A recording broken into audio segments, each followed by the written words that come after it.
ऐसी खत्म हो जाती है। उनको 3 घंटा हाथ जोड़ती रही, माँ बाप हाथ जोड़ते रहे, हमें एक बार दिखाओ, हमारी बच्ची का मुंह एक बार दिखाओ। हमको गर्ल जिसके मुंह में खून था, बच्ची का शरीर में कोई कपड़ा नहीं था, पैर दोनों right. Kolkata rape case definitely कोई दबाने की कोशिश कर रहा है, क्योंकि इस केस में मिनिमम ऐसी 7 बड़ी कमियां देखी गई, जिससे यह क्लियर है कि संजय राय अकेला मुजरिम नहीं हो सकता, जैसा अभी दिखाने की कोशिश की जा रही है। इस क्राइम में और भी लोग शामिल हैं, जिन्हें शायद बचाने की कोशिश की जा रही है।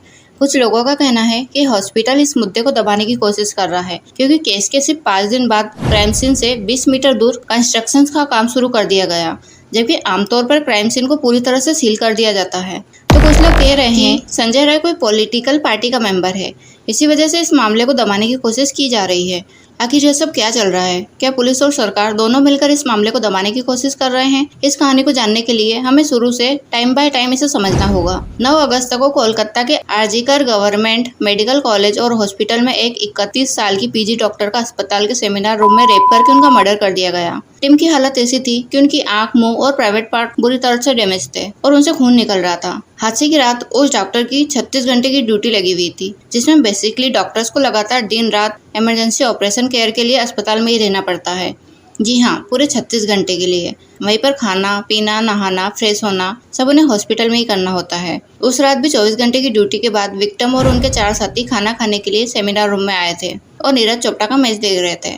डिनर करने के बाद रात के 3 बजे वह सभी अपनी अपनी ड्यूटी पर वापस चले जाते हैं, लेकिन विक्टिम डॉक्टर अपनी हेक्टिक ड्यूटी के बाद थोड़ा सा आराम करना चाहती थी और इसीलिए वो वहीं सेमिनार हॉल में थोड़ी देर के लिए सो जाती है। इसके बाद रिपोर्ट्स के हिसाब से सुबह के करीब 4 बजे एक्यूज्ड यानी कि संजय रॉय ने रूम में एंट्री दी, उस डॉक्टर का रेप किया, उन्हें फिजिकल टॉर्चर किया और उसी रात लगभग 3 से 5 बजे के बीच में उस डॉक्टर की डेथ हो गई। फिर कुछ 7:30 बजे विक्टिम की बॉडी को डिस्कवर किया गया, लेकिन सबसे पहले बॉडी को किसने देखा इस पर भी कोई न्यूज अब तक बाहर नहीं आई है। सुबह 7:30 बजे विक्टिम की बॉडी सेमिनार हॉल में मिली, लेकिन उनके पेरेंट्स को कब इन्फॉर्म किया गया? बॉडी मिलने के पूरे 3 घंटे बाद, यानी कि सुबह के 10:30 बजे। और इसके बाद भी जब उनके पेरेंट्स वहां पहुंचे तो उन्हें सेमिनार हॉल के बाहर पूरे 3 घंटे तक वेट करवाया गया। उन्हें अपनी बेटी की बॉडी को एक बार देखने तक नहीं दिया गया। उनके पेरेंट्स रोते रहे और सभी से रिक्वेस्ट करते रहे कि हमें एटलीस्ट एक बार हमारी बेटी को देख लेने दो, लेकिन उनकी बिल्कुल भी नहीं सुनी गई। और 3 घंटे बाद जब फाइनली उनके पेरेंट्स अंदर गए तो उनकी बेटी की ऐसी हालत थी जिस हालत में कोई भी माँ बाप अपने बच्चों को नहीं देख सकते। उनके शरीर पर कपड़े नहीं थे, पूरी बॉडी पर इंजरी के निशान थे और उनके आंख, मुंह और प्राइवेट पार्ट से खून निकल रहा था। मतलब बॉडी की ऐसी हालत थी कि कोई भी एक बार में देखकर बता सकता है कि ये सीधे सीधे मर्डर और रेप केस है। लेकिन शायद हॉस्पिटल को ये सब नहीं दिख रहा था। हॉस्पिटल तो इस केस को एक सुसाइड केस बोलकर रातों रात रफा दफा कर देना चाहता था और इसीलिए इस कहानी की सबसे बड़ी गलती यही है, क्लियर कट रेप और मर्डर केस को हॉस्पिटल ने सुसाइड क्यों डिक्लेयर किया और क्यों उनके पेरेंट्स को 3 घंटे तक वेट करवाया गया, बॉडी तक नहीं दिखाई गई। क्या हॉस्पिटल और एडमिनिस्ट्रेशन किसी को बचा रही थी या अंदर सबूत को मिटाया जा रहा था? और तो और तीसरी और सबसे शर्मनाक बात यह है कि उस हॉस्पिटल के प्रिंसिपल ने बिना कोई इन्वेस्टिगेशन किए डायरेक्ट जजमेंट पास कर दिया कि उस डॉक्टर को साइकोसिस नाम की एक मेंटल इलनेस थी, इसीलिए उन्होंने सुसाइड अटेम्प्ट किया। आखिर ऐसा क्यों? प्रिंसिपल को इतनी जल्दी मीडिया के सामने ऐसा बोलने की क्या जरूरत पड़ गई? क्या इसमें हॉस्पिटल के भी कुछ लोग शामिल थे जिन्हें वो बचाने की कोशिश कर रहे थे? क्योंकि इतना सब होने के बाद भी हॉस्पिटल ने पूरी कोशिश की कि कैसे न कैसे करके इस केस को वहीं दबा दिया जाए।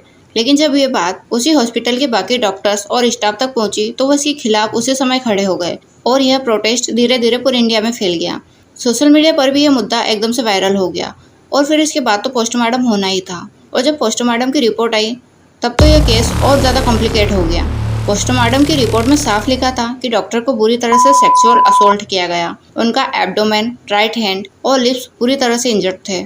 सो रिपोर्ट्स ने क्लियर कर दिया कि यह कोई सुसाइड केस नहीं था। और इसके बाद जब पुलिस ने इन्वेस्टिगेशन शुरू की तो उन्हें सीसीटीवी रिपोर्ट से पता चला कि रात में संजय राय नाम का एक इंसान सेमिनार हॉल में एंटर किया था।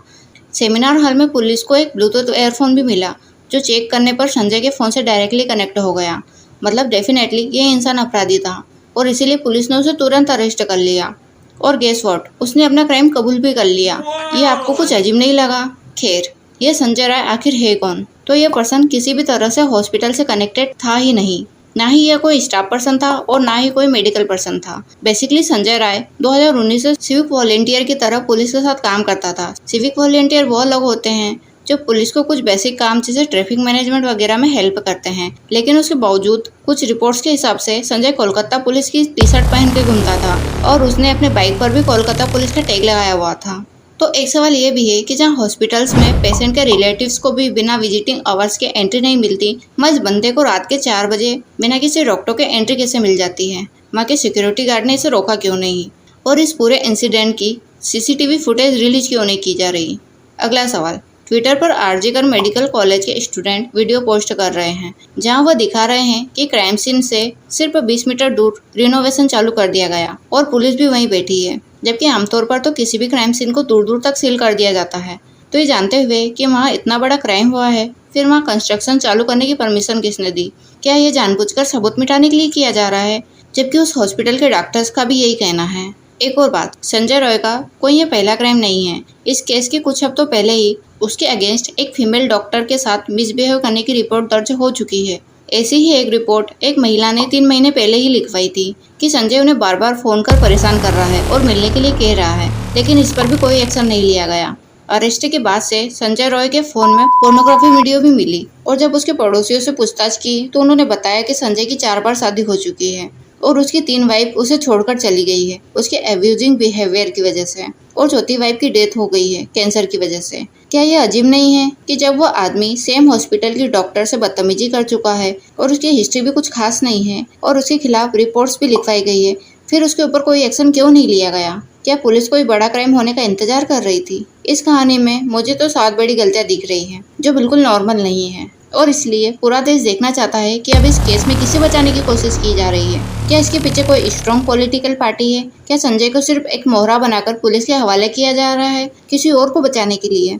आफ्टर ऑल, अभी रिसेंट रिपोर्ट्स में सामने आ रहा है कि जिस तरह से उस डॉक्टर को मारा गया वह किसी एक इंसान का काम नहीं है। This is a case of gang rape. तो फिर मेरा सवाल है कि बाकी रेपिस्ट कहाँ हैं? क्या वो आज भी खुले घूम रहे हैं? और दोस्तों, हमारे देश में जब भी ऐसा कोई केस होता है तो कई लोग लड़कियों को ही गलत ठहराते हैं कि आखिर वह इतनी रात गए बाहर क्या कर रही थी या उसने ऐसे कपड़े क्यों पहने थे। तो आज मैं उन लोगों से भी पूछना चाहती हूँ कि अब आप क्या कहेंगे? यहाँ तो सिर्फ एक लड़की अपना काम ही कर रही थी। असली प्रॉब्लम ना ही किसी की लेट बाहर जाने में है ना कपड़े पहनने में। प्रॉब्लम तो है केवल संजय राय जैसे लोगों में और उनकी सोच में और हमारी सोच में। याद रखना, आप जब भी ऐसे केस में किसी लड़की पर आरोप लगाते हो तो आप उन क्रिमिनल्स को खुली छूट देते हो दोबारा ऐसा कुछ भी करने के लिए। इस बार हमें सिर्फ कैंडल मार्च करके शांत नहीं हो जाना है, बल्कि ऐसे रेपिस्टों को जल्दी से जल्दी कड़ी सजा दिलवाना है। धन्यवाद।